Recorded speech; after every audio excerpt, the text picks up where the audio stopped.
Welcome to another episode of Way Back Wrestling Mania. As always, I'm your host Adam, and with me is my co-host Donnie, or in this case, a tag team partner. Donnie, how's it going?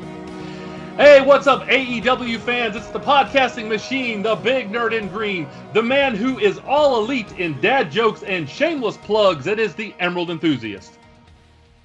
You are definitely all elite in terms of dad jokes, that's for sure. And I'd like to say that you've hit the pinnacle of dad jokes as well. The pinnacle. I like it. Or as Chris Jericho will call them, the pineapple, which I think is hilarious. I mean, we know we have an audience when we do our WWE stream previews, because that's what I'm calling them now, on that side of the aisle,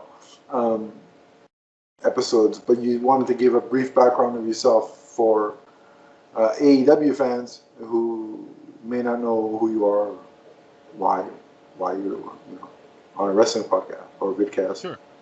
Well, I've agreed to be here. I have been a fan of professional wrestling since the 70s. I've watched numerous promotions. I love them all. I'm a huge fan of professional wrestling, and I thought might as well come here and give my thoughts on AEW and its new burgeoning promotion. And so I hope you're entertained by what we have to say today.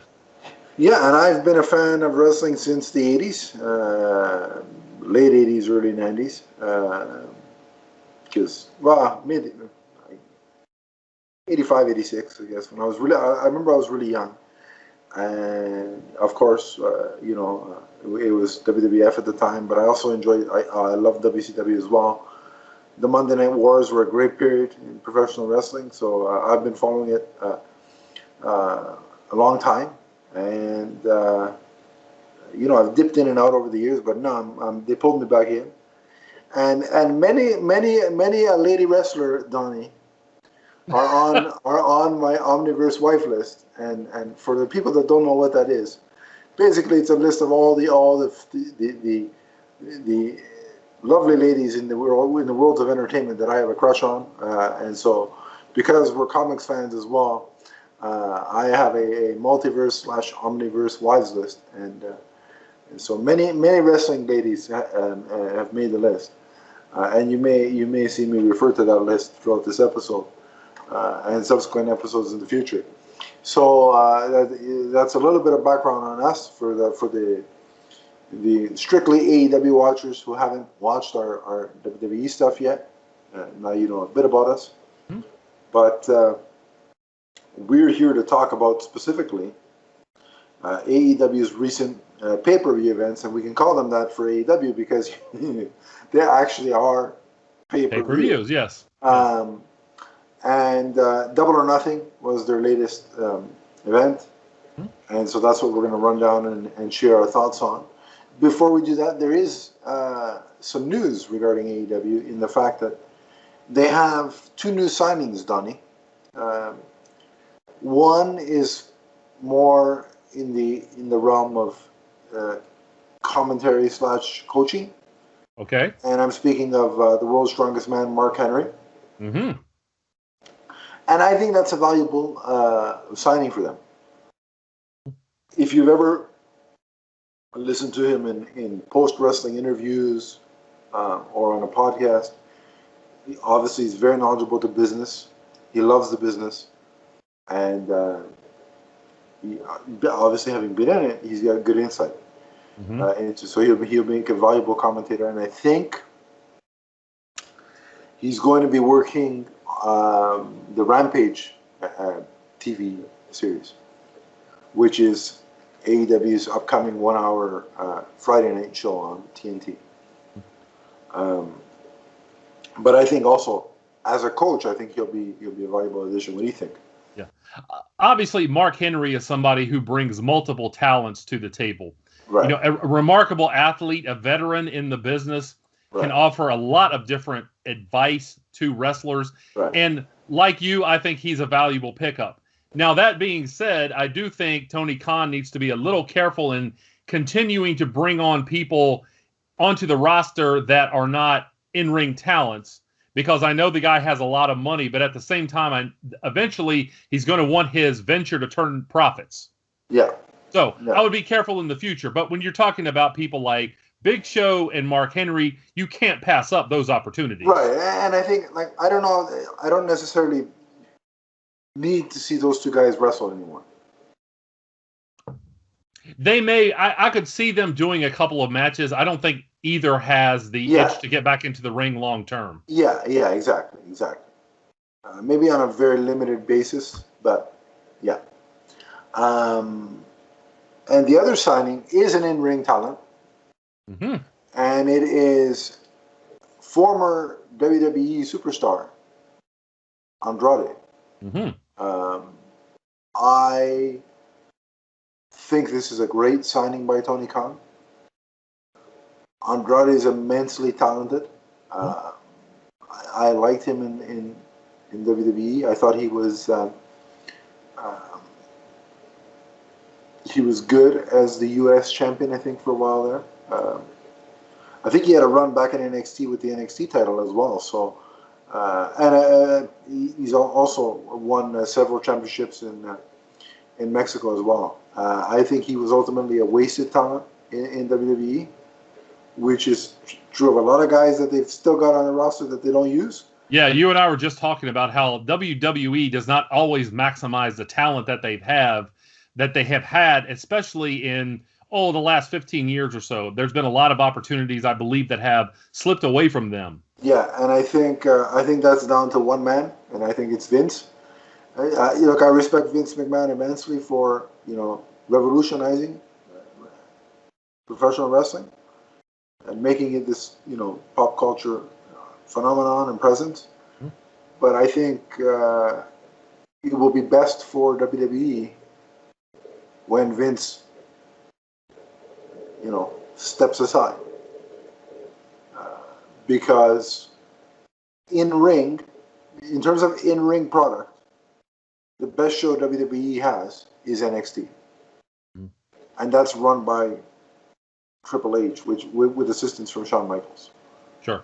So now I do believe again, I know that AEW fans don't want to listen to us talk a lot about WWE. Right. I do believe WWE is turning a corner. I just think it has taken them far too long to do so. It's starting to get there, but what I like about, and I still watch both products. But what I like about AEW and NXT is that when I tune in, if I'm tuning into a 2-hour show, I'm going to get 4 or 5 20-minute wrestling matches. Mm-hmm. When I turn into Raw, which is a 3-hour show, how much wrestling am I actually watching? I haven't physically timed it. One day I'm going to time the amount of in-ring matches that occur because I'm curious. Yeah. But it's far too little for the 3-hour runtime. No, I would agree. Yeah. So yeah, but Andrade is a fantastic addition. Good pickup for them, definitely. They've put him with Vicky Guerrero. They definitely want the heel heat on him, which is interesting because a lot of fans like him. So it's going to be interesting to see how they make you hate him, which is probably putting him with Vicky. Just put him with Vicky and let her talk for 10 minutes because I know this is no offense, but her voice is, it's hard on the ears. She does get heel heat. You've got to give her that. So yeah. Right. So we'll see, but I like the signing, and we'll see who they put him with, who his first feud is going to be with. Okay. I could see him having a feud with Miro for the TNT Championship. That would be interesting. Yes. He's also big enough and well known enough to be in the world title picture as well. So it'll be interesting to see, and I look forward to watching that play out. But all right, so let's talk about the recent pay-per-view. Let's talk about Double or Nothing, starting with Adam Page versus Brian Cage. Page versus Cage. I mean, it rolls off the tongue. It does, doesn't it? Um, so I like both performers. Mm-hmm. Adam Page is also a little bit extra cool because we share a name, and so I'm going to be biased to anybody that does that. However, Brian Cage also has a little extra favor with me because he starred in a He-Man independent short film, Mm-hmm. which Steven and I reviewed on an episode of I Have the Power, a He-Man podcast, which you can find on the Multiverse Musings Podcast Network. Mhm. Available on iTunes and Podbean. Yeah, and we also had the director of that on our show for an interview, and the actress who played Tila on our show for an interview. So Brian Cage, having played He-Man, will always have a little soft spot, in my opinion. That's fair. Yes. And you know what's funny? Thinking Adam Page, Prince Adam, versus the guy who played He-Man. There's something, something interesting about that match. You're stretching it, man. Well, you think Reed Richards is the only one that can stretch? See, you're coming with the dad humor today. You're getting it. Yeah. Maybe I got kids I don't know about somewhere. I hope not. Yeah. Well, somewhere out in the Omniverse. So. Oh, definitely, for sure. At that point, yeah, absolutely. I hope they're not dolls named Lily. Anyway, but let me talk a little bit about the match structure here. Something that struck me early on that I liked about it. What I don't like a lot of times is when you see a heel in the ring, and the heel is obviously more physically intimidating than the babyface, and the heel still acts like he's scared of the babyface. Yeah. Why would that be?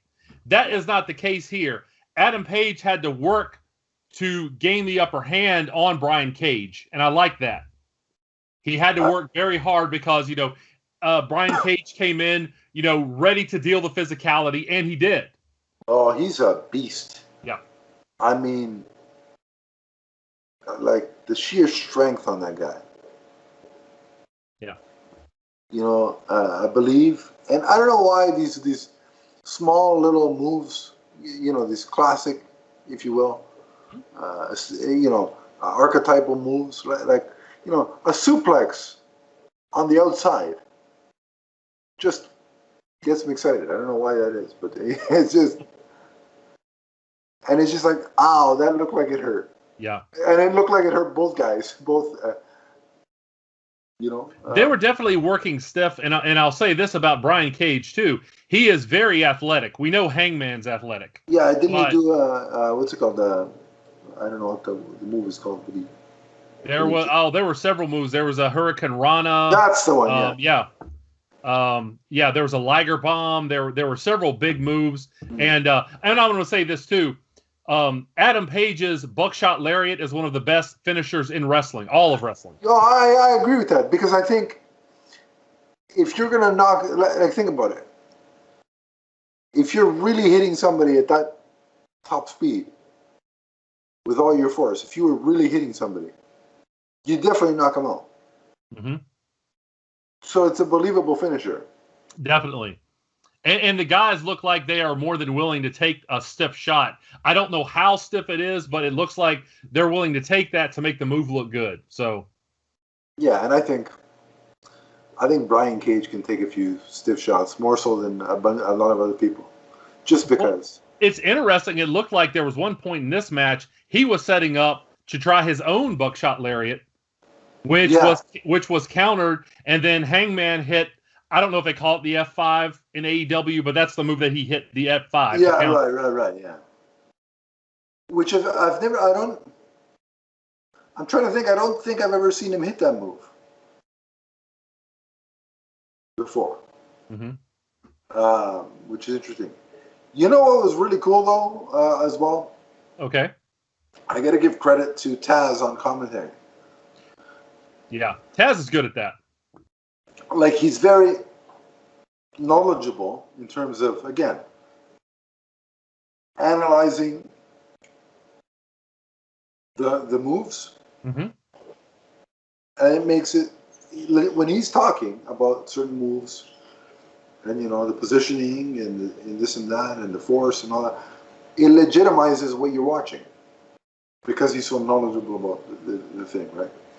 And it's funny because obviously he's there to, Brian Cage as of now is part of his stable, Mm-hmm. Team Taz. So he's there to, pump his tires. But in doing so, like, he's able to be impartial and gave props to Adam Page when he needed it. And I like that balance of, Taz is my guy, but yeah, I'll acknowledge how good Adam Page is. Yes, yes. Well, it's interesting that you talk about Team Taz because what we saw is that Page tried for the buckshot lariat. Cage caught him with a buckle bomb. That's when he delivered the Liger bomb. And the near fall brought out Hook and Ricky Starks of Team Taz. And they tried to get Cage to use the FTW title as a weapon. Now, he was like, he had told them previously, I don't want you guys out there. I don't want any tricks. I can get this done myself. They tried to get him to use the belt. He refused, and for his trouble, got a buckshot lariat. Yeah, they costed the match. The distraction 1, 2, 3. Yeah, and so we see it seems like he's going for a babyface turn. Yeah, and I think that's a good move because the fans do seem to like Brian Cage. Mm-hmm. As much as they try to make him, he's part of the heel stable, but they do like him. So I think a face turn is good for Brian Cage. And also, like I said, I can't not cheer for him because he played He-Man. So, listen. Again, that's fair. When I realized that Dolph Lundgren was basically Drago and Rocky IV was also He-Man, when I made that connection as a kid, I'm sorry, Rocky, but if you die, you die. It's He-Man. If he dies, he dies. Right, exactly. So yeah. But it'll be nice when I can legitimately cheer for him and not have to cheer for the villain. Well, let me just say, this was a solid opener. The Absolutely. Fans were really into it. They were obviously glad to be back. I'm glad to see them back. It still scares me. It's like I thought the same thing. That was a lot of people in a small space, not a lot wearing masks. However, hopefully everybody was safe that day. So yeah. Hope for the best. But they do make a good. I mean, the crowd does bring so much. They definitely brought energy. Yeah. You can't deny it. Yeah. Wrestling in front of fans just hits different. Yes, it does. Yeah. Much like any sport. I mean, yeah. Fans are an intake. I mean, I guess golf. Who cares? Because you have to be quiet anyway. Motor racing, you can't really hear the fans because of the car noise and crap like that. But hockey, basketball, wrestling, the fans just make a big difference. Unfortunately, Leaf fans won't have that opportunity because whatever. The Leafs are going to make me turn heel, but that's neither here nor there. Yeah. I really like. This is a great opening match, and you know what? It was such a good match that if it was later on in the card or even a future main event match, I'd totally buy it. Mm-hmm. But yeah, well, I think you could look at maybe putting Adam Page in a program with Kenny Omega, and a face turn for Brian Cage. If he gets a big enough reaction, you could see someone like him also with Kenny Omega in a program. Oh, absolutely! Like to me, I think it's a crying shame that Adam Page has not gotten back in the title picture yet, because he was the first challenger. Remember him and Jericho had the first match for the belt. Yeah. For the world title, and he hasn't been back there since. So I'd like to see him get back there. And you're right. Look, I get it. The FTW championship. That thing is never defended. So to me, it's a nice looking belt, but it has no meaning, right? Because it's not sanctioned, but whatever. Yeah. So, but I definitely see Brian Cage as a world champion. At some point here, he's gotta get that push. Yeah, and like I said, I don't know who is on the horizon for Omega, and I'll get to that later on. Just wrapping up our thoughts on this match. Again, very solid opener. We're doing out of 5. I'm going to say give this 4 stars out of 5. Yeah, I'm going to give it 4 as well.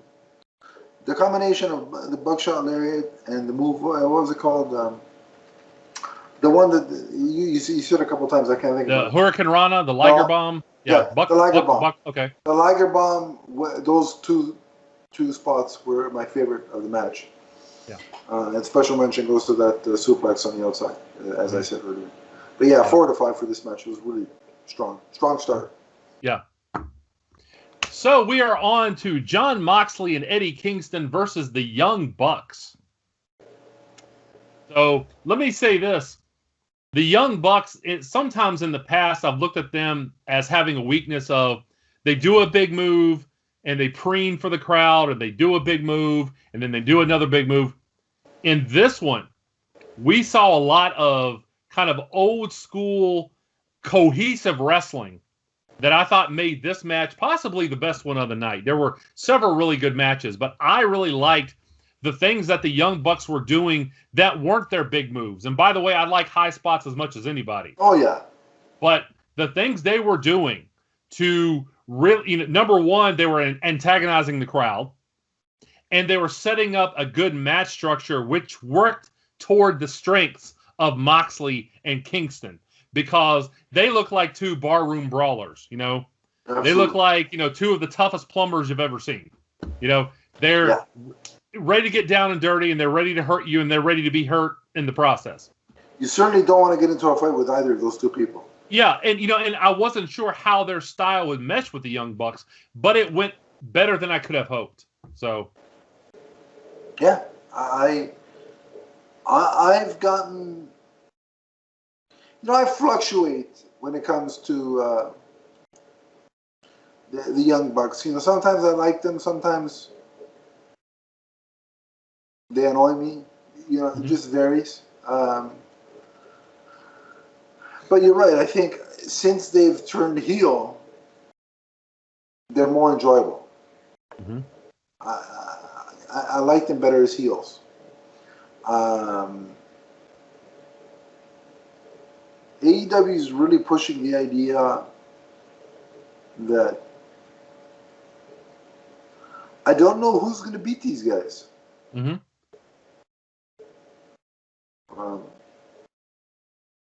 Well, and I'll say this too. I don't know. I mean, they're I believe 36 and 31 respectively. I don't know if they're that young anymore, but they are in their prime. They work very well together. So you're saying they should change their name to the Old Bucks? Yeah, the middle-aged Bucks or whatever. But regardless of the humor there aren't a lot of natural tag teams in AEW. The Bucks right now, I think, are carrying that division. And really, Kingston and Moxley are functioning well as a tag team. I would like to see more of this feud. Yeah, I could see, and that's the funny thing is that I could see Moxley and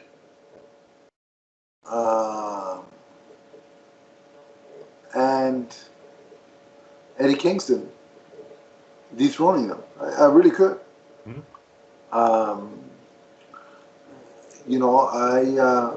I really liked the ending of the match with both of them. With the double knee. I think it was 2 or 3 of them.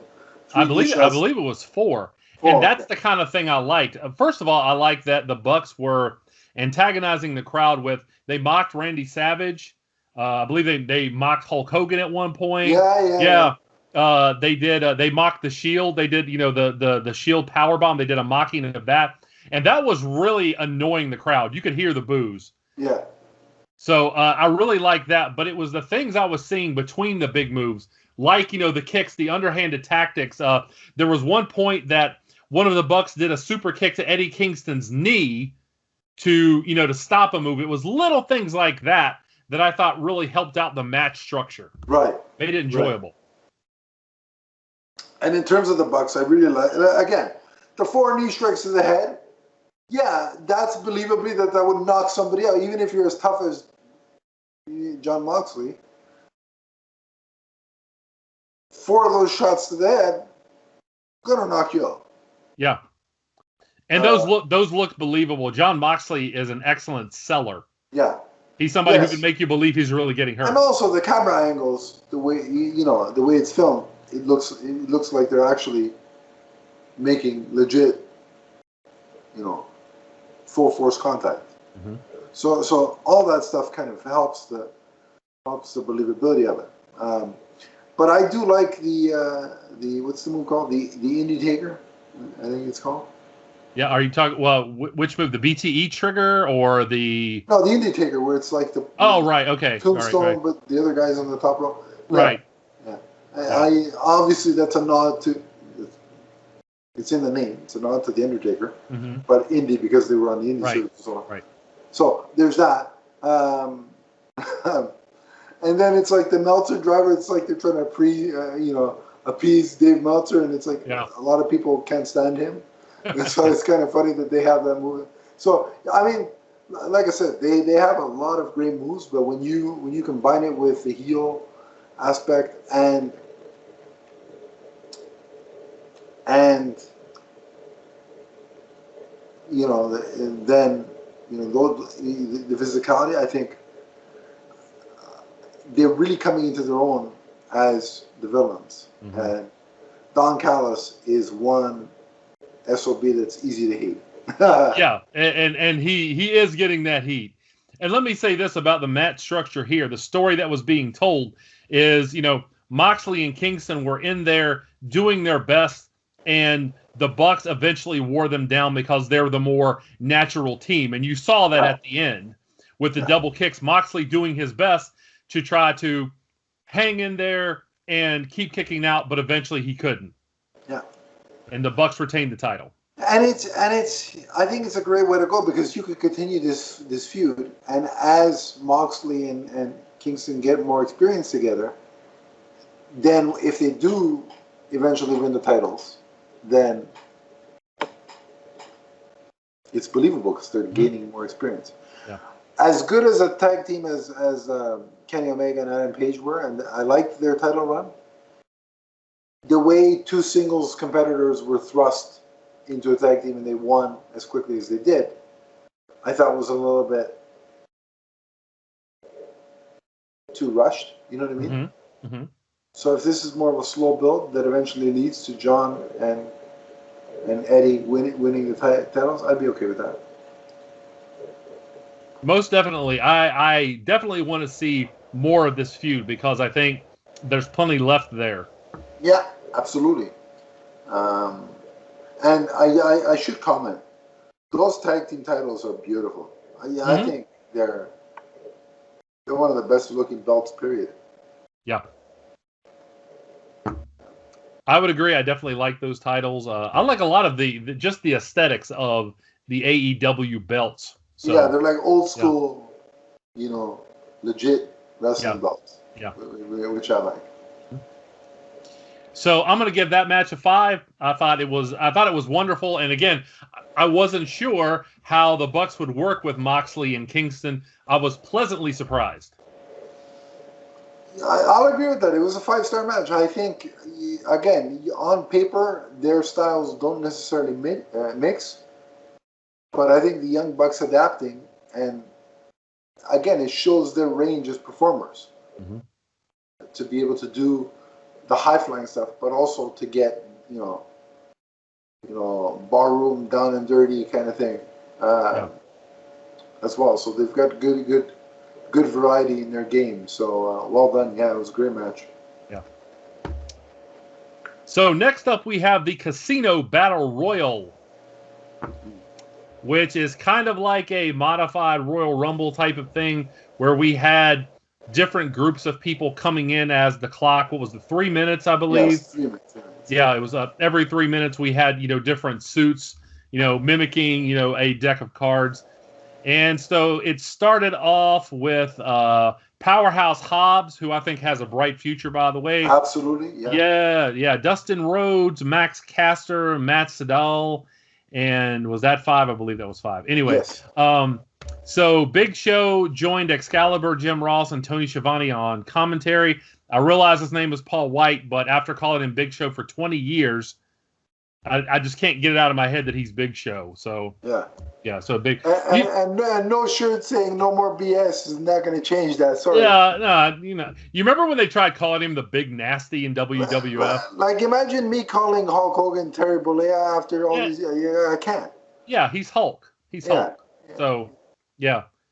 But I'm glad they didn't try to. Warrior is Warrior, so I don't have to go. I would never have to go to worry about calling him anything. I can't imagine myself back in the day being at a convention. Hey Jim, what's going on? It wouldn't work. Yeah. He's Big Show for life, whether he likes it or not. Exactly. He's Big Show, and like I said, I'm glad. Yeah. Anyway, but yeah, like I said, do you remember when they tried calling him Big Nasty? I was like, I don't think that's not Big Nasty is like what happens, a few hours after you have, a huge meal at Taco Bell or something, Yeah. So, yeah. I was just like, no. Big Show worked out better. But anyway, so we saw a low blow by Caster that knocked Sydal out. And let's see, who was it? Wasn't it Caster that landed out of the ring, like kind of tweaked his knee? It looked like. Yeah. I think that was Caster. Yeah, I kind of felt sorry for him when that happened. Again, I really like Powerhouse Hobbs. He was showing a lot of energy in this match, being the guy kind of taking over a little bit in the first suit. Yeah. And I think he should have a little bit, a period of time where he dominates. When you're that big, that should be spotlighted and used to the performer's advantage and showcased. So I like the way they did that. The way you said, Matt Cassidy, he's one of the part of the tag team that raps, right? Yeah, I believe so. Yeah. Yeah, I gotta say, I'm not a fan of rap, so I just want to echo Jeff Jarrett sentiment that rap is crap. And okay, now we can move on. Well, I will say,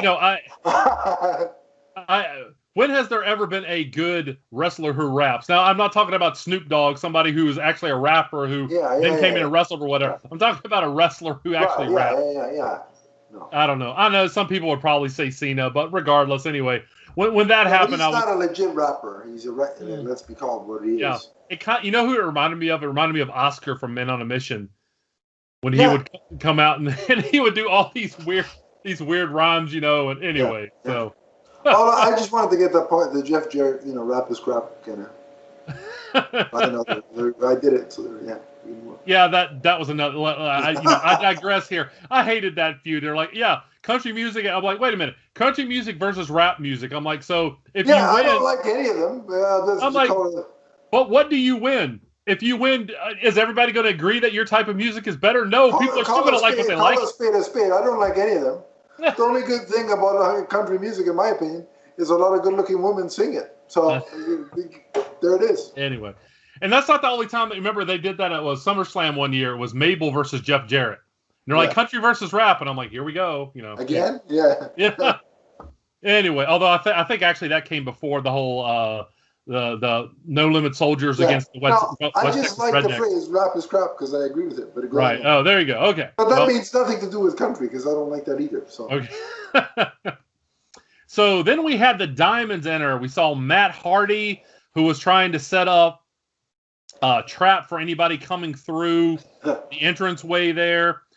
We saw Vance of the Dark Order and Isaiah Cassidy and Nick, and I'm always mispronouncing this name. I think of him as Captain Caveman, Nick Camarado.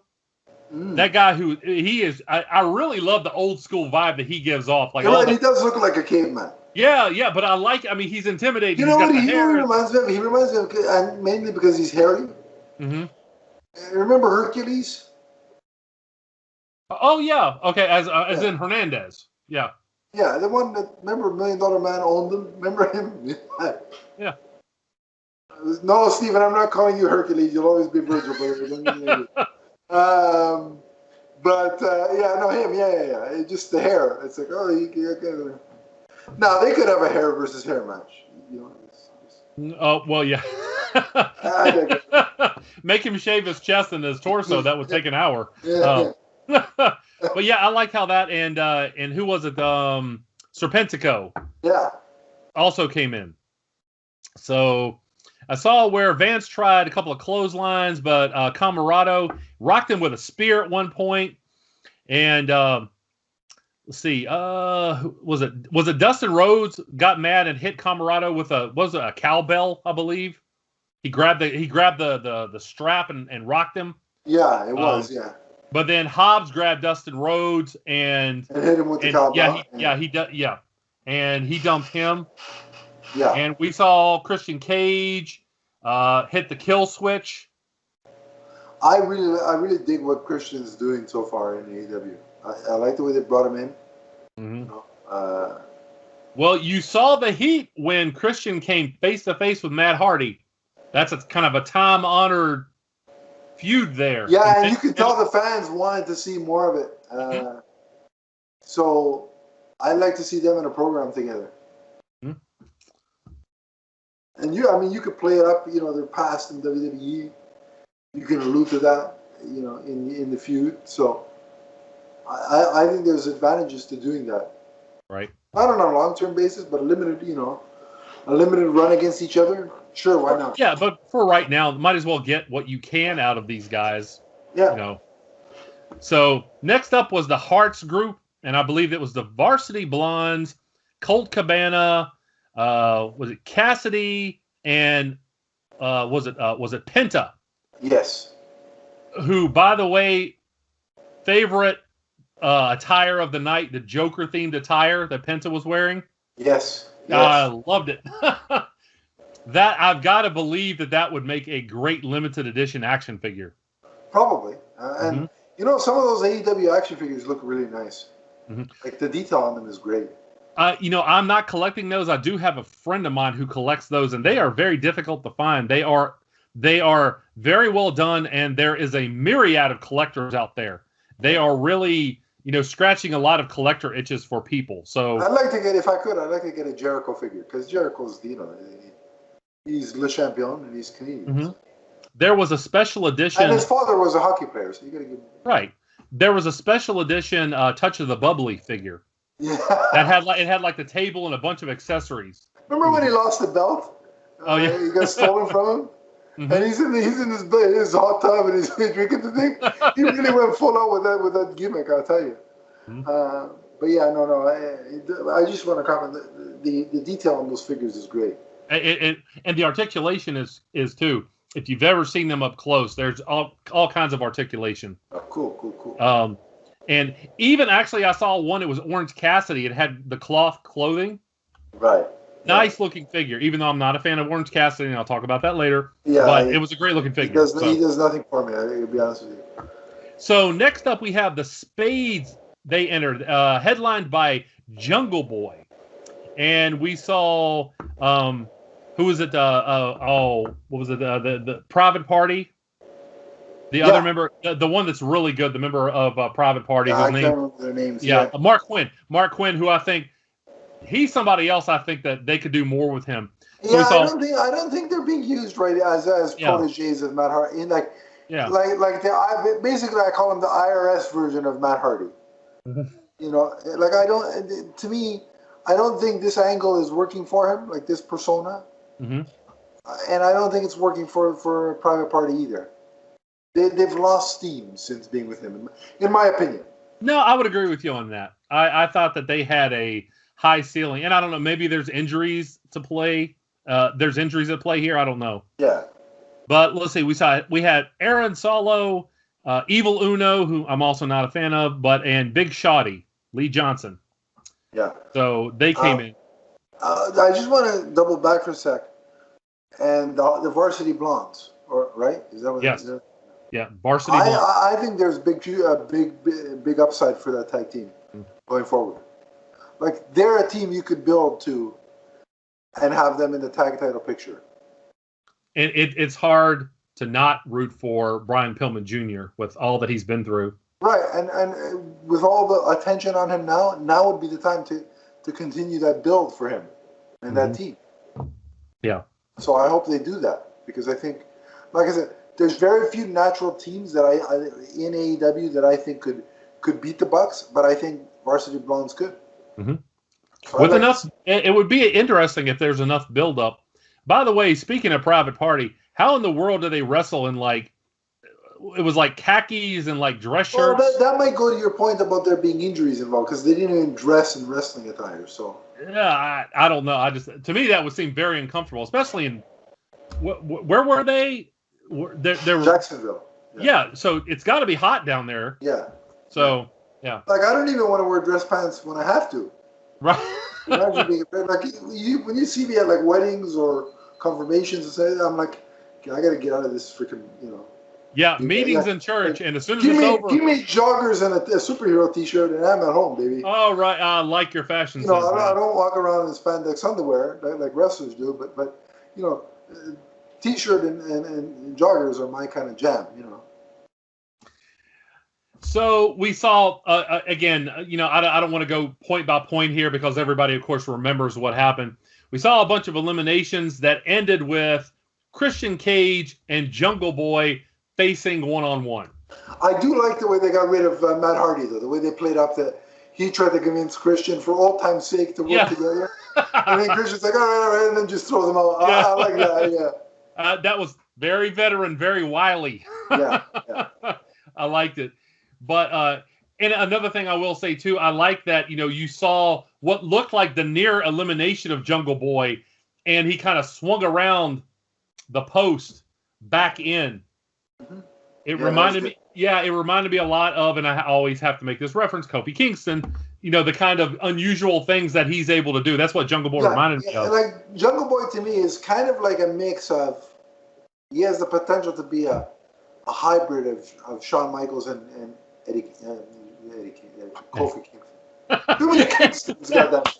That would be interesting. A hybrid of Shawn Michaels and Kofi and Eddie Kingston. I don't know what that would look like. Like Shawn Michaels, not literally. That would take some finagling, hardcore. I mean, he'd have to do some top tier, tanning situation to do the legitimate, But no. What I mean is, like, he reminds me of Shawn Michaels in the, babyface Shawn Michaels before he became a prick. And takes nothing away from Shawn Michaels' talent. He's immensely talented. I just, he's changed his life around now, but he was a. Well, I don't think he would argue. I think it was kind of universal that he wasn't the nicest guy in the world back then. Right. So, but and they're really pushing Jungle Boy, who won the Casino Battle Royal. Yes. And I did like the exchange between Christian and Jungle Boy, where he's basically saying, good luck, make the most of your opportunity, go for the belt, and then if you get it, I'm coming after you. They didn't exchange words, but that was they didn't on the mic, but you could tell that that's what the exchange was. And it looked, it was like a vote of confidence from Christian. Yeah. And I think that means a lot. Yeah. But now, Donnie, I know that they've set the match for, I think it's next week on Dynamite. Okay. Between Kenny and Jungle Boy. Okay. If you're trying to turn Jungle Boy into your next champion, why would you schedule that match on television? Because that to me tells me Kenny's going to win and the feud's over. It'll be interesting to see how that plays out. I'm not sure. So, because they're pushing the way they're pushing Jungle Boy, they do eventually want to make him world champion. That's what I'm gathering. You really think they want to make him world champion? I'm not sure about that. At some point, I think they do. You think so? Okay. They've pushed him since he got in there. Like, it's been a steady, almost 2-year push for this guy. But if you're going to have him go in there and lose to Kenny just on regular, TV, what's that going to do for him? Yeah, that's a good point. Unless you do it in a way where he doesn't, like if he loses consciousness and doesn't tap or some scenario like that where they can go back to it later and say, well, I never tapped, or you never outright pinned me. So. Mm-hmm.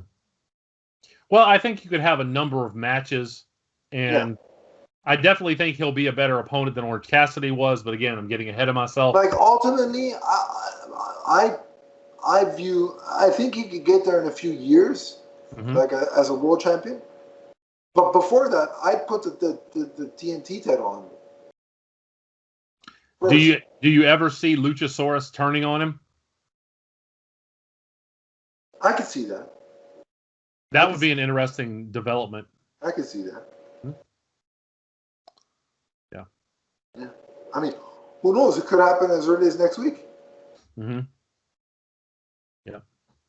So, and I also have, I can't believe I forgot this. I got to give a shout out to Leo Rush.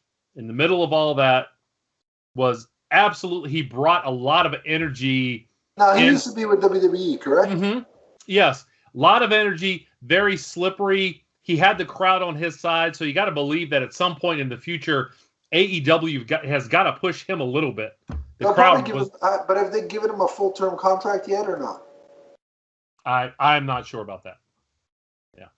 Well, if they haven't, they should at some point because the crowd definitely appreciated the amount of energy he brought to the match. So certainly, yeah.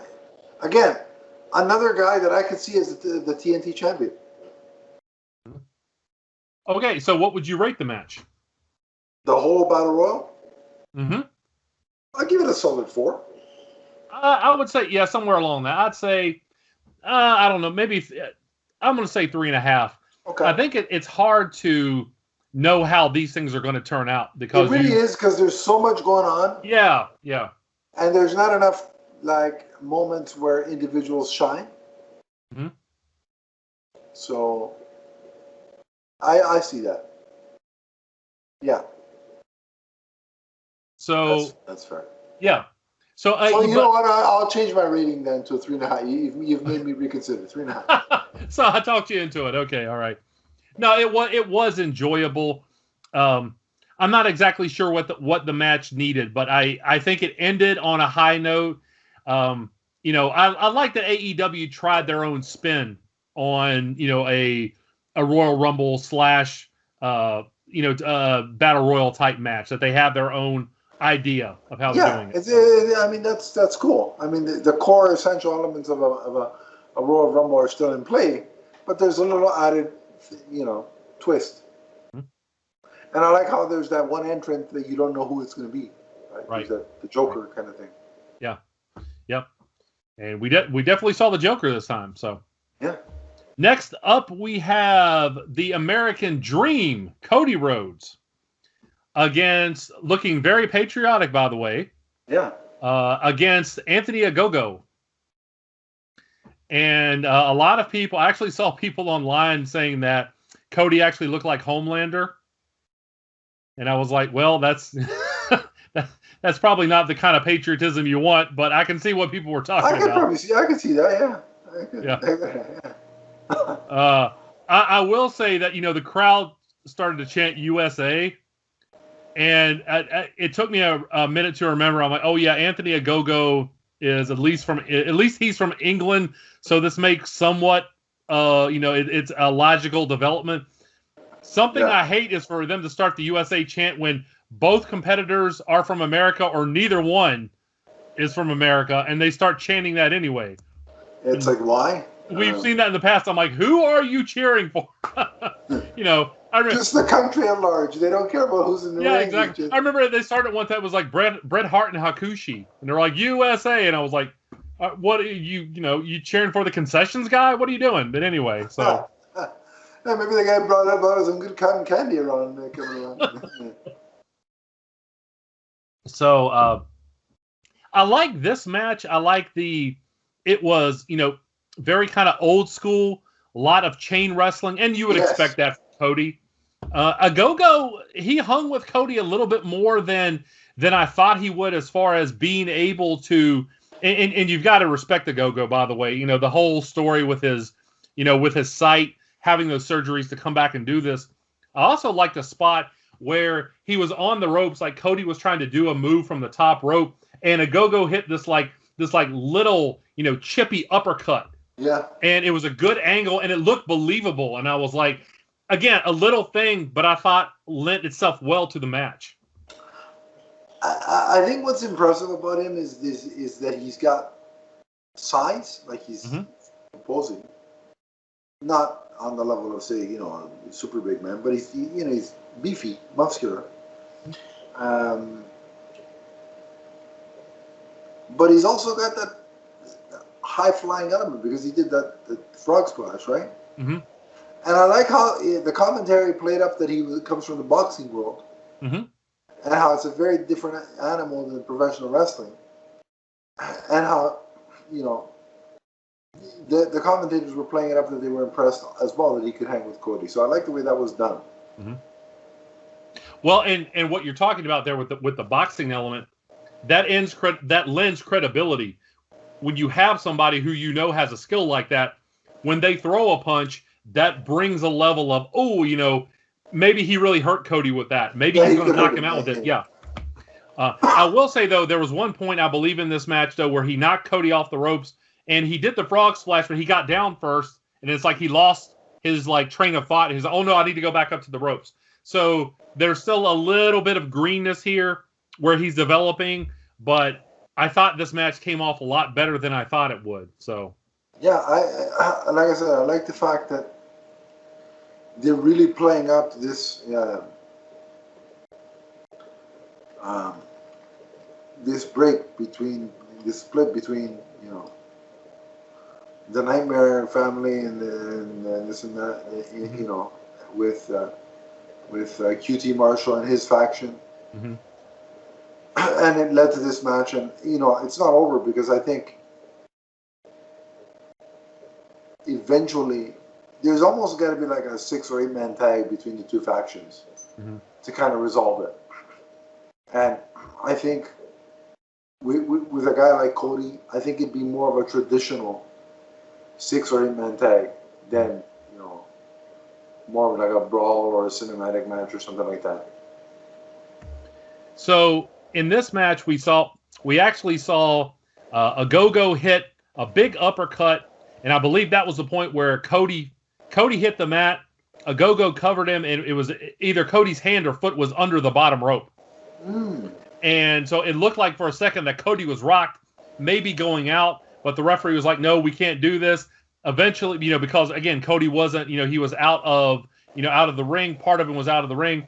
So Cody gets back up and eventually delivers the vertebreaker, which is a move that it always scares me a little bit to see a move delivered without the guy being able to use his arms. But Cody's a professional. He delivers the move. It looks good, and he got the 1, 2, 3. So. Yeah, because at first I was he doing the pedicure and the pedigree. That should be the pedicure. The pedigree, but then no, it transitions into that. But yeah, I mean that is a scary move. But again, if you're going to allow anybody to do that to you, you couldn't be in safer hands than Cody, I think. Yeah. In that sense. I think Cody or Dustin could probably be the only two that if I was a professional wrestler, I'd be like, okay, yeah, you can do that to me. So what would you rate this match? This is a solid 4, I think. And, spot of there were two, that move there, and also the frog splash from Anthony Ogogo, I think. Likewise, I'm going to give it a 4. Again, I saw a couple of little things that could have been done better, but, again, you're talking about a solid, Cody, I would say, high mid-card, low main event veteran, still in his prime against Anthony Ogogo, who's trying his best, and is obviously a legitimate athlete. It came off very well. So yeah, I agreed. I liked it. I like to see. What was it? Yeah, I could see them going back again at this match. So next up we have, and I really like this match, Lance Archer against Miro. Oh, this was one of my favorites, personal favorites. I like both guys. Both are big guys. Like the power on display here. Like it's just raw power, brutality. Um, talk about being in a world title picture. I think Lance Archer could be. That would be interesting. He against Kenny Omega. That being said, too, on the other side, Miro, who has one of the best physiques in wrestling, by the way, he just looks like such a powerhouse, but he's still athletic. And it seems to me that he's having a lot. And again, maybe I'm just reading into this. He seems to be having a better time than he did in WWE. You mean he's having fun? Yeah, he's enjoying it looks that way. Yeah. It looks that way to me. Well, I mean, they used him stupidly at a certain point in where it was like Lana was married to friggin' Bobby Lashley, and the whole thing was about the divorce, and it's so stupid. Yeah, and soap opera stuff. Yeah, I didn't dig that. And even when AEW first brought Miro in, I thought you guys are misusing him. Mm-hmm. When they had the whole best man angle to Kip Sabian and his wife, and I'm like, no, this guy's better than this. And they broke away from that, thank God. And I think now he's really taking off and thriving. Mm-hmm. And again, it all started when he beat Darby Allin, and he just decimated it. Oh yeah, that was a definite way to make an impression. So. Yeah. So, and again, I think using Jake Roberts to sort of build this feud by having him throw cheap shots at the weigh-in to Jake Roberts is great. Again, I really like the way AEW is using a Hall of Famer like Jake Roberts to help build and push Lance Archer. Mm-hmm. I really do like that. I also like the spot about mid-match when Jay comes down to the ring with a snake, quote-unquote snake. It wasn't actually a snake in the bag, but there was no snake in that bag. Yeah, you were led to believe. Yeah, if there was, the PETA people are going to have a field day with AEW. Well, but that's how they attempted to get the heat here, is because you thought Jake was going to get the snake out. Miro cuts him off because he was going for the Machka kick, and Jake gets in the ring, and Miro cuts him off, and he grabs the bag and throws it back up the entrance. I'm like, there's no emphasis. In my head, that was a Bloodsport reference when he was doing the Chong Li thing. Yeah.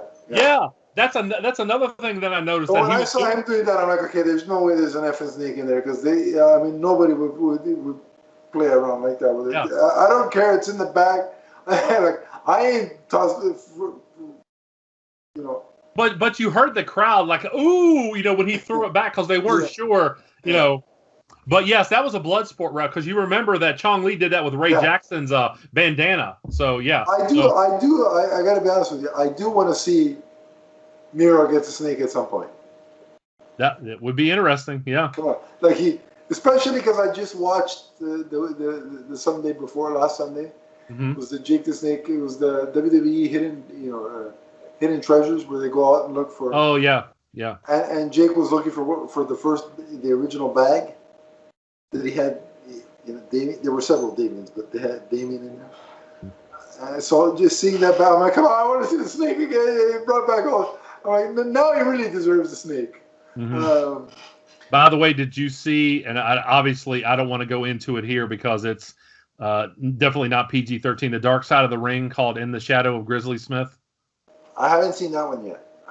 It is very tough to watch, and all I will say is that to all of those kids, Sam Houston and Jake and Rock and Robin, what happened to them shouldn't happen to anybody, and to see Jake here finally seeming like he is at peace with himself, that's a wonderful thing to see. So I'm glad he's turned his life around. Yeah, if you watch that, make sure the kids are not in the room. Yeah. Definitely, and like I said, it's good to see him back in wrestling, in a healthier place, in a situation where he can help, a newer performer, and really, extol some knowledge on him, because Jake is such a performer that, in terms of what he was able to do in the ring, but also on the microphone, like I don't. No, this is no offense to Lance Archer, but I don't want to hear him talk. I don't want to hear him do interviews. I want Jake to do his interviews because I love hearing it. Like, when Jake talks, it's like, oh, what's he gonna say now? How creepy is it gonna get? Yeah. You know, he's just so good. So I like the way they're using him, and I definitely want to see, you know, whatever version of Damien this is come out and get his revenge on Miro. But the match itself with these two guys, you know, JR said it on commentary. I'd love to see a series of matches between these two, and I hope it continues. I hope the feud continues. Mm-hmm. Well, and we saw near the end, you know, Miro, he delivered a kick, and he applied the accolade. Archer tried to fight. Which is basically what? It's like the camel clutch, right? Sort of like the camel clutch, yeah. And so he tries to fight out of it. He nearly gets into it. Miro's able to reapply it, and eventually Archer goes out. So yeah. So it's not a straight up submission or pinfall. So they can definitely revisit this rivalry. Mm-hmm. As big man matches goes, this was as good as it gets. Absolutely. Mm-hmm. And the spot of the match for me was Lance Archer climbing the rope like the Undertaker while holding the arm of Miro. Yeah. And then doing a back, somersault on top of Miro. Yeah. That was, I'm like, holy crap. Yeah, you don't expect a guy his size to be able to do that. Yeah. So that was the spot of the night for me. Yeah. So Miro retains the belt. I got to ask you, though, before we give the rating, who do you think has a better beard, Roman Reigns or Miro?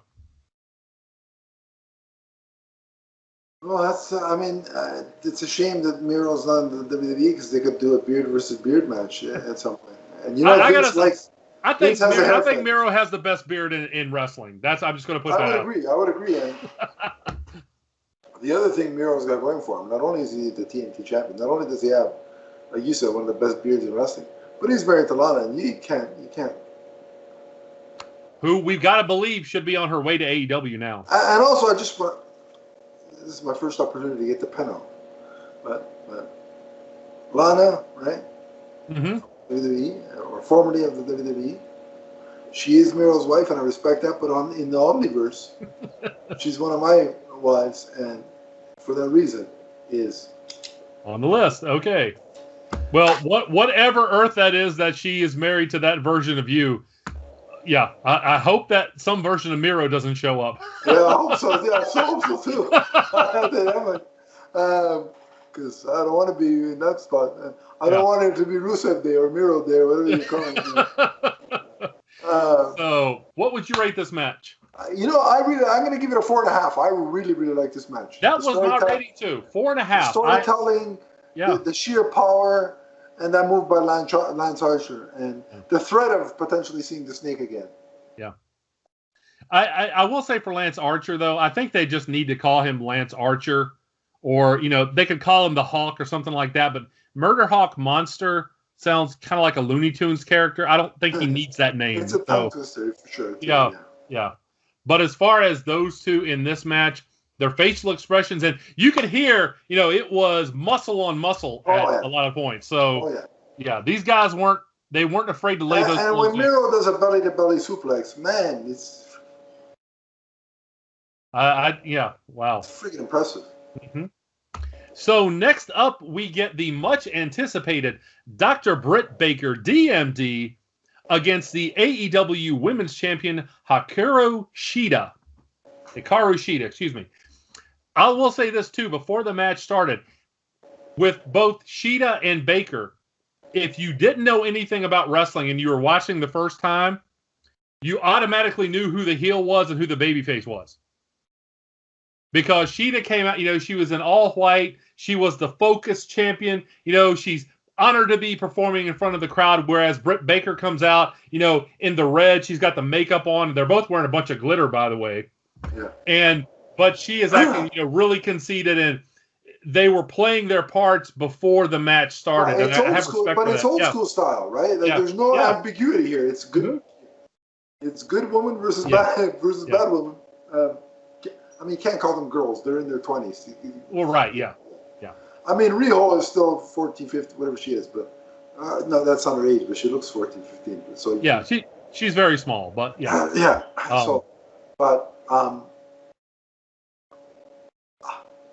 again, I gotta say, along with with the Young Bucks and Moxley and Kingston, this is my second top tier match of the card. Like these two really put on a show. It was back and forth. I thought both are very adept in ring, like they know what they're doing. It's not just two girls that are, are really good looking and are going to show themselves, and it's not a titillation kind of thing. Where let's be honest, in WWE, that's where you see some. I mean, and I'm not saying the WWE women can't wrestle, but there are certain ones that would go out there with the sole purpose of she looks good, and the in-ring quality is in there. Both of these women are on the list, but that's not in the here and there. Especially Britt Baker, that's my cup of tea. So, not only, I don't like. First of all, let me just preface this by saying, I don't like dentistry. Like going to the dentist is my least favorite thing in the world. I don't think you'd be alone in that assertion. Yes. However, I'd make a regular appointment to go see Britt Baker DMD. I mean, in fact, you're only supposed to go. What is it? Once a year, twice? Every 6 months? What is it? How does this work? Yeah, it depends. I've heard every 6 months, every year. Depends on the person. Right. I'd make multiple appointments a year to go see Britt Baker DMD. So without further ado, Britt Baker, you're on the list. Okay. So Adam Cole, move over, get lost. Anyway, no. On a certain universe, she's married to the right Adam, not you, Mr. Cole. So take that. I like the story that they were trying to tell here is, and again, it's like you said, this was not one of those matches where they were pulling hair and just gouging eyes and things like that. Yeah. You saw a lot of good back and forth, knee strikes, a lot of hard looking punches, and I like the idea of Britt trying to get the lockjaw submission in several times. She can't, yeah. Sheeta was able to block it, but she finally gets it in, and I like the fact that Britt Baker is somebody that they've kind of always expected to be in this position, and she finally was. She didn't cheat to get the belt, even though she was a heel. And the near, what I liked about it too, the near falls. Quite a few of those, yes. Right, like where a couple roll ups back and forth. Alternating roll. Like I always love when they do that. And also, like you said, there was no cheating. Rebel, not Reba, tried to hit Sheeta with her cane, but inadvertently hit Britt, and she had to kick out. But Britt didn't cheat, and I like that. And with this match, you gotta give AEW credit because they have created their own stars. And Britt, even though she's the heel, man, she's got that crowd behind her.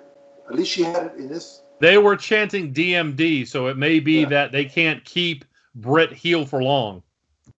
Now, how do you think that goes about? Do you think Rebel turns on her? It could be. I was going to call her Reba for a second. But or it could be that, you just have a bigger heel like, someone like Nyla Rose comes out of nowhere and, just leaves her laying in a puddle. And so, something like that comes out of nowhere could be the way that they turn Britt Baker babyface. Now, do they need to do that right away? I don't necessarily think so, but obviously I think the crowds are behind her, so they need to look at that soon.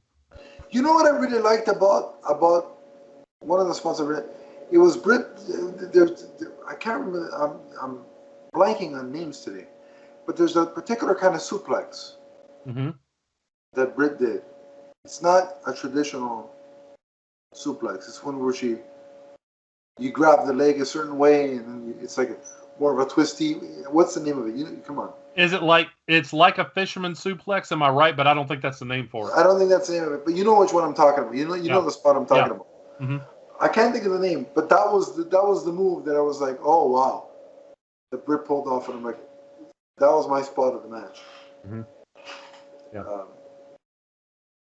Quite a few near falls. So And yeah, it's the And the kind of referee women. was Aubrey Edwards, right? She's really good as a ref. I will echo that sentiment too. She's somebody who's been able to stand out with Yeah. how legitimate she seems in the ring. You know, she knows how to act. She knows Like how those to. near falls, and when she's like, oh, like even when she acts surprised that the person kicked out, I like that. Yeah. And also, Donnie, I have to. I never thought I'd do this with a referee, but Aubrey Edwards, you're on the list. Okay. All right. The I told you Omniverse is getting bigger and bigger. we're gonna need a casino battle royal for the Omniverse wives. So, what would you rate this match? You're gonna disagree with me out here slightly, but I'm gonna rate it a 5. I love this match. I thought it was great. Yeah, I'm gonna give it a 4.5. I think there were a couple of moves that I remember there was a little bit of a timing issue, but there was so much more that was better to see that this was pretty close to perfect. So. Right. Yeah. Cool. All right. So next up, we have Darby Allin and Sting against Scorpio Sky and Ethan Page. And what were your impressions of this match? I gotta say, I really like seeing Sting back in the ring. Okay. And not in a cinematic match, but in an actual in-ring scenario where there were audience members in the crowd. Mm-hmm. Especially after the way it ended for him in WWE, where he got severely injured. This was a nice kind of redemption type of thing for him. Mm-hmm. He didn't do anything overtly crazy or anything like that, which I don't want to see him go overboard and do crazy, life-defying, death-defying, dangerous stuff. I don't need to see that. And yet, was his timing a little slower? Sure, that comes with age. But it was just nice to see some vintage spots from Sting, and that everything went off without a hitch. I like that he's trying to really propel Darby Allin. Mm-hmm. I like the pairing, the mentor-mentee, big brother, little brother kind of thing they got going on.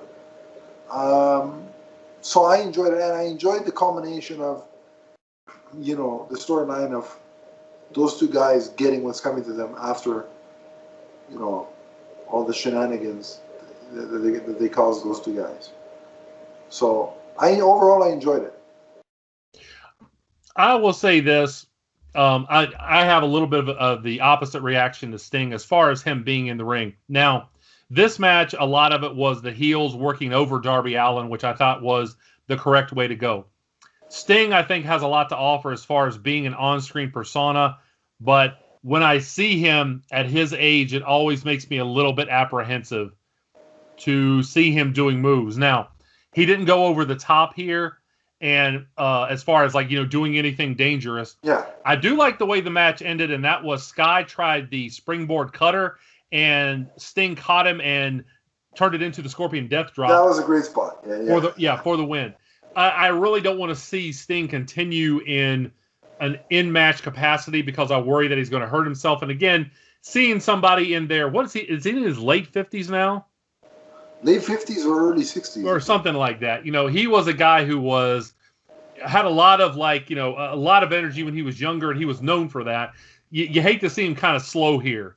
Kind of reminds me of the way Kurt Angle was at the end. I don't want to see a slow old Sting. So hopefully he doesn't do too many more matches like this. But this wasn't bad. So yeah. No, like I said, I think that ending, and again, to me, it's all how they use him going forward. Yeah. If it's in a scenario like this where Darby takes most of the hits, and then Sting comes in for the big save or something like that, I would never want to see Sting necessarily in a singles match, right? Right. again. But in a situation like this, the odd time, I can deal with it. And again, I'm just glad that it went well and went off without a hitch, because I think he did deserve that redemption after what happened. He did better than the Maple Leafs did in their series, so I'll give him that. Yeah, it's true. And for sad, but we're still commiserating people. Anyway, so what would you give this match, sir? I'll give it a 3.5. Okay, I was going to give it a 3. I thought it was acceptable. It was fine. Yeah. Agreed. So here we go with the big world title match. Kenny Omega coming in with the Impact, TNA, AAA, and AEW belts. He's almost got as many belts as I do Omniverse Wives. I still got you beat, Kenny. So yeah. Well, he collects belts. I collect figures and busts and statues. So we all have our things. Imaginary wife. Yeah, exactly. We all have our things, but. So Kenny comes in to defend the AEW title against Pac and Orange Cassidy. And yeah, so let me say this. I need to preface this because I think it's important to admit your biases. And don't get me wrong here. I'm sure Orange Cassidy's a nice guy, but I really don't feel this gimmick because I've seen people try to defend it. And to me, it just seems like disinterest. People say, oh, he's just slow to burn. When he really turns it on, he's really interesting. I don't think so because I don't ever see the guy turn it on. I mean, I saw 3 segments leading up to this, and I saw him. He let Kenny steal his glasses, and then he tore up a contract or something like that. And he did a little bit with one of the run-ins on Dynamite, but you never saw the guy get really angry and really assertive. Now, that being said, I've got to be objective here. He is over with a lot of the crowd. So you've got to give the crowd what they wanted or what they want.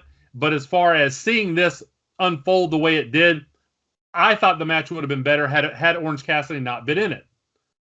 But, he did add a certain level of interest to the match. So I can't fault, AEW for trying to capitalize on what he does bring with the crowd that is there. So what are your thoughts on that? As a character, again, I don't know him personally. Maybe one of the nicest guys in the world, but as a character, I don't like him. Yeah. The whole I'm lazy for 3/4 of the time. I got my hands in my pockets. And then at the end, I'm going to turn it on. I think it's stupid. I think it's idiotic. I mean, what can I give him? He showed more effort in the match at the end than Mitch Marner did in the 7-game series against Montreal. Maybe that, but that's about it. There you go. Mitch Marner should come on next year. They should put pockets on the uniform. And then you'd see Mitch Marner in sunglasses and hands in his pocket. But Mitch Marner, that's it. Thank you. I got a new analogy. Mitch Marner is basically the Orange Cassidy of the Leafs. There. I do have to say this. There was the one spot that I thought for 1 second I really did like it. That was Orange Cassidy and Kenny Omega were up on the ropes, and Omega was trying to lock his hands like in a full Nelson to do the suplex, right? And Orange Cassidy forces his hands down into his pockets and holds them there. And I'm like, okay, this is actually telling a story here. This is adding to the match. It actually makes sense, yeah. Yeah. But then he knocks Omega to the ground, and instead of, saying, oh, now's the point that he's going to show a lot of energy and try to take the title, he just kind of sits there. And I'm like, you see, those are the points that where it makes me not like this character. Here's the thing. I cannot visualize Orange Cassidy is the world champion. Likewise. I can see Pac winning a title. Quite frankly, I I think he could be one of the guys that takes it off of Kenny. Mm-hmm. Well, let me elaborate on that point too, though. You see people like, when it comes to really small wrestlers, when you see somebody like Leo Rush or somebody like Jungle Boy, they're small, but they outwork their opponents. They're slippery. Yeah. They're elusive. Orange Cassidy doesn't even do that. Yeah, when he does whatever he calls the Superman punch or whatever, I'm like, why would that be something? And I get it that it's kind of comedic to see somebody that size do the orange, or what he calls it, the orange punch. I'm like, but he's a tiny guy. That shouldn't have that kind of effect. That shouldn't be his moveset. So I agreed. Yeah. Yeah, I just, like I said, I think it does us to have to do those shenanigans, be part of those shenanigans. Mm-hmm. It does a disservice to legitimate performers like Kenny Omega and Pac. Yeah. The best parts of the match were the square ups between Kenny and Pac. Mm-hmm. Like the two of them when they were doing those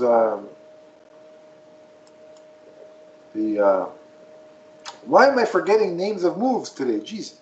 the suplex, not the super, but the move, the one that Kenny's famous for. The Snapdragon? Yeah. Thank you. Mm-hmm. And then, Pac does his own version of it. The back and forth there. That was when I was interested in the match. Yeah. And the fact that it took Kenny Omega a bunch of title shots to it was to Pac's head, right? Yeah.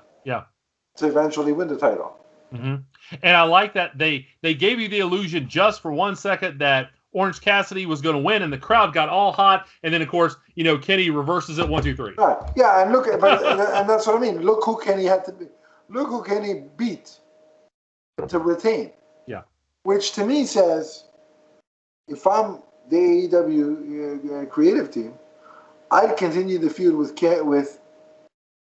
Kenny and Pac, and eventually have Pac take it off him. Mm-hmm. Look, it's gonna be, because I know Andrade has a feud with Kenny for the Mexican the Mexican title. I think they're having a match in August. Mm-hmm. In AAA. So I wonder if Andrade takes that belt off Kenny, would Pac be the one then to get the AEW belt off of Kenny?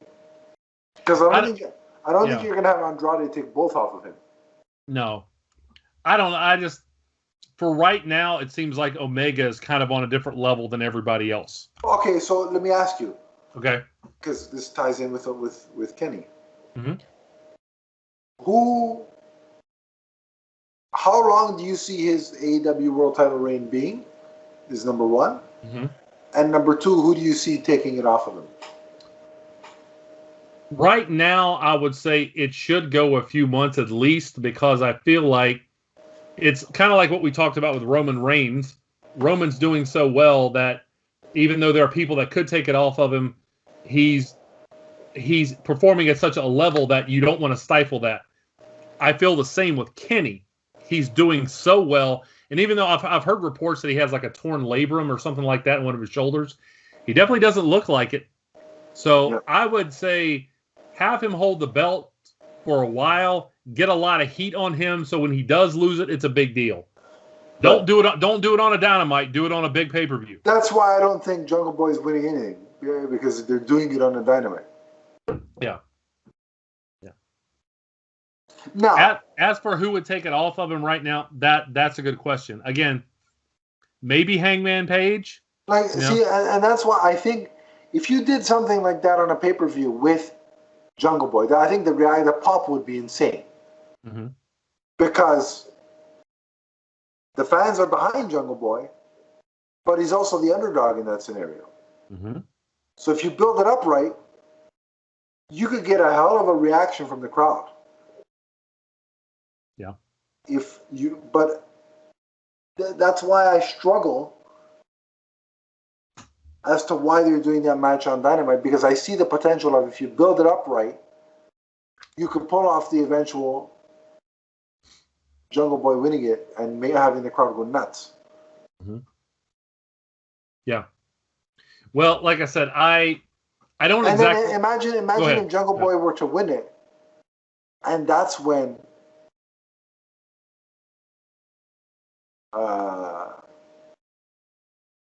Dinosaur. Luchasaurus. Yeah. Luchasaurus, yes. Yeah. Turns on him. Like, imagine during the celebration, he gives him like a super kick or something of that nature. Mm-hmm. And sides with Don Callis and Kenny. I mean, I've had those thoughts too. That would be interesting. So you get the double, the elation of having Jungle Boy win it, mm-hmm. but then also finding out that Luchasaurus defected. Luchasaurus, yeah. So I see potential there. It's just, unless you have him lose in kind of a, I didn't tap, but I just went unconscious or whatever, or disqualification kind of thing, mm-hmm. I just don't see the value of doing it on Dynamite. Yeah. Now, that's not to say that AEW hasn't had title changes on Dynamite. They absolutely have. But I don't think you want to take it off Kenny at a Dynamite. No, I would definitely agree. And going back to my earlier point, he is doing so well right now, and he's getting such heat. I don't think you take it off of him right now. Yeah. So what would you have rated this match? For the simple presence of Orange Cassidy rooting things, mm-hmm. I'll give it a 3.5. I'm going to give it a 4 because overall I thought the action was good. Yeah. I didn't like that part of the character being in this match. You know, if it was just Pac and Kenny, it would have been a 5. Yeah, they both did really well. And Orange Cassidy did what he does well. I just don't like what he does. Yeah. I just don't think he does enough to be in a main event match. So Yeah, agreed. Yeah. And Don Callis, he's an expert at making you hate him. He's the Montreal Canadiens of commentating. And sorry, folks, for the hockey reference, but you're gonna hear it throughout the course of this episode. Yeah. But yeah, so there it is. And now the final. And now we have the Stadium Stampede match, the Inner Circle against the Pinnacle. And this was definitely something. There were some bad parts and there were some really great parts, but it was, put it this way, it was entertaining. It hit the mark. I was extremely entertained, especially when it focused on Jericho and MJF. I was in stitches. Now, that was the good part, like what I was talking about. You know, I liked the initial setup where, you know, MJF was outside the limo, and he was like, come on, and they come on, and he runs back to the limo. And, of course, we see that the rest of the Pinnacle, they're actually behind them. But, you know, it was so wild to see they kind of all paired off, and we had different things going on, different parts of the building. And, the stuff with Jericho and MJF, I think, was the highlight of this match, even though they're not the ones that ended it. And also I will give credit to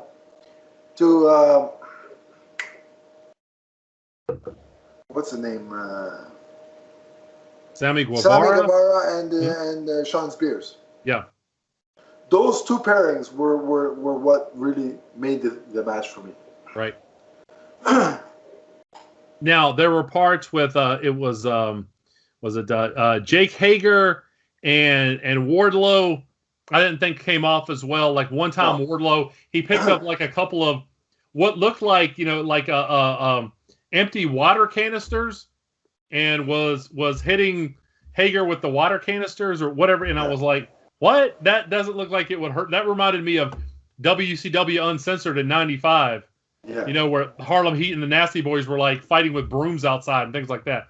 But the Jericho stuff, and that bump, by the way, that Jericho, when he like put him in the chair and like threw him into the other room and he like did the flip onto the table, MJF did. Yeah. Now, I do have to ask, okay, now I'm not an expert. I've never worked for a football team before, but when they were in the Jaguars boardroom, there just happened to be a hammer in the Jaguars boardroom. Yeah, I don't know. What exactly do the Jaguars do in their coaches' meetings that they need a hammer for? Well, I suggest, here's my suggestion. The Jaguars should mail that hammer to Maple Leaf Sports and Entertainment. So the next time that the Leafs are in a team meeting, and Mitch Marner lazily, does something, instead of focusing on Game 6 preparation, Instagram lives about his dog's birthday, and then boasts about not using social media in the playoffs. Maybe they could take a hammer to Mitch Marner's stall or something. I don't know, but I don't know why the hammer was necessarily in the offices for no.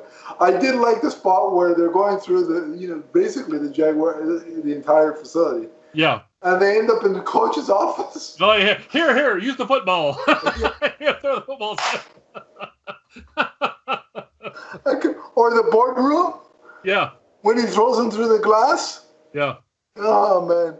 Or the stapler with the thank you card on the... Yeah, MJF's reaction to that. Ah! And it's like, you're welcome. Yeah.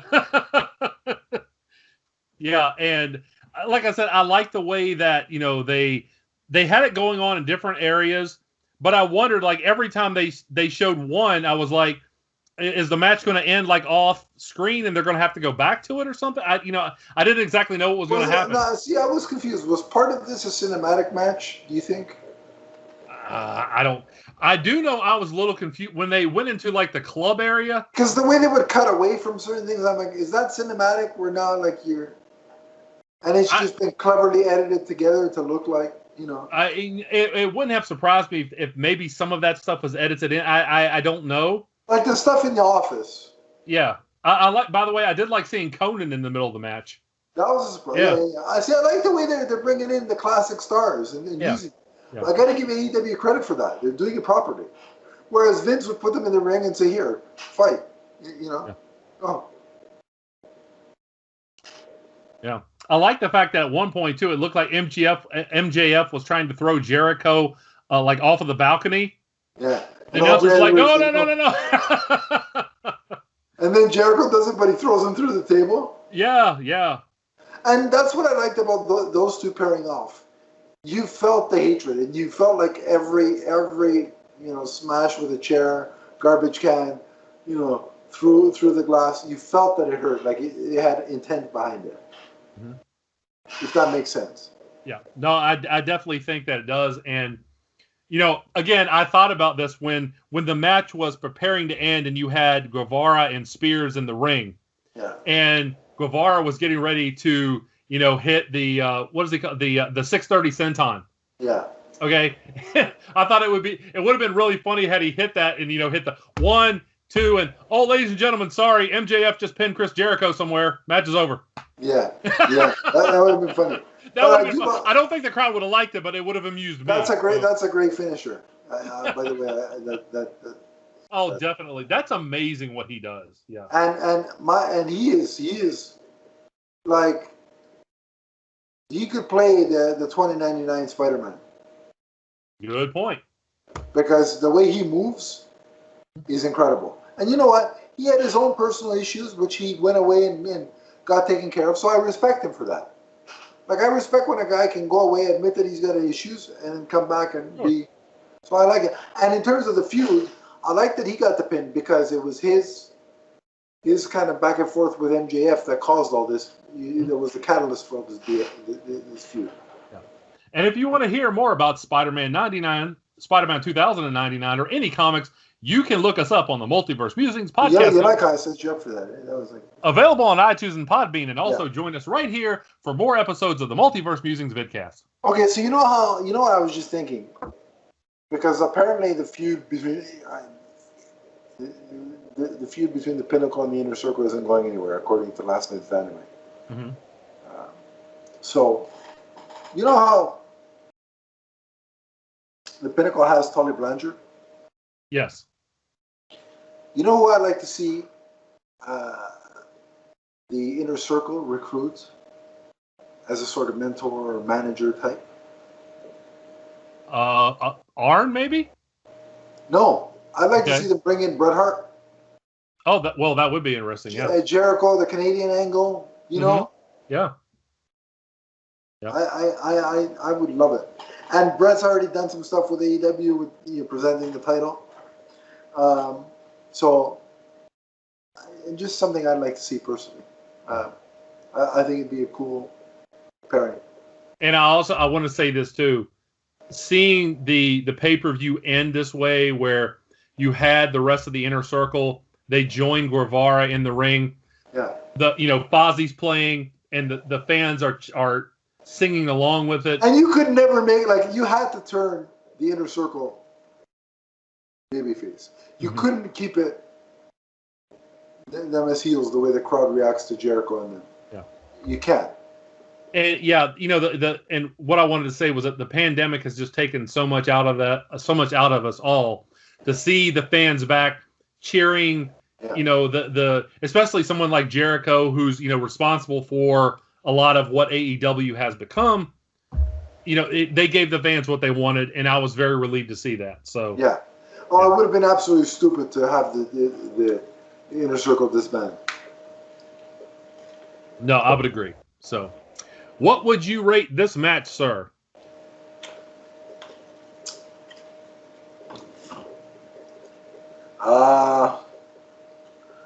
Because of the performances of Jericho, MJF, Sammy, and Sean Spears, I'm going to give it a 4. Okay. I'm going to give it a 4.5, other than there were a few spots that I don't think were planned out very well, and they turned out to not look very good. The spots that did look good looked very good. So a lot more positives than negatives. So I'm going to say 4.5. Awesome. And that pretty much wraps up the show. We've got a couple of pay-per-views announced by AEW. We got what's next? There's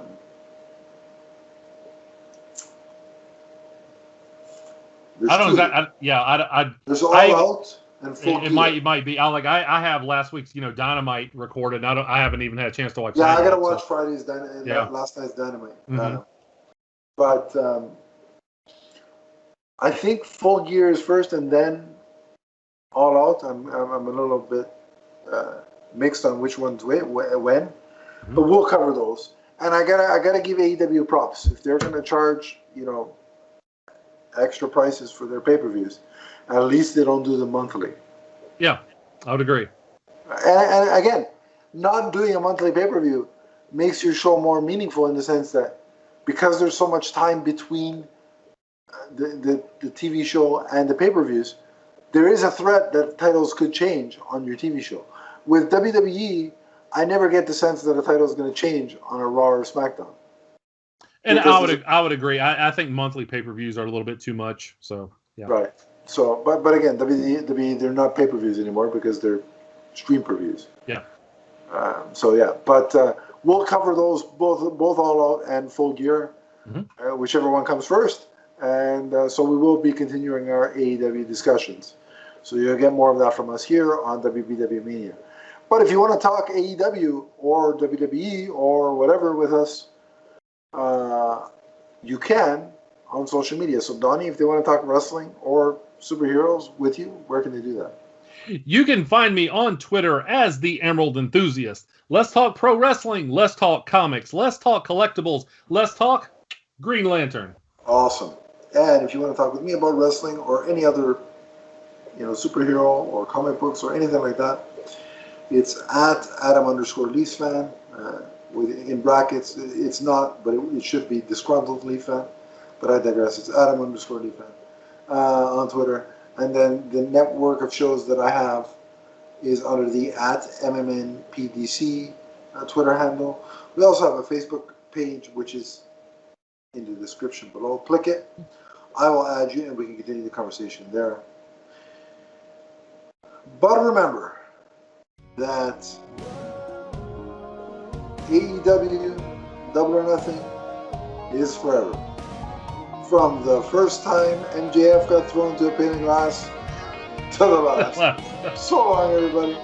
So long, everyone. We are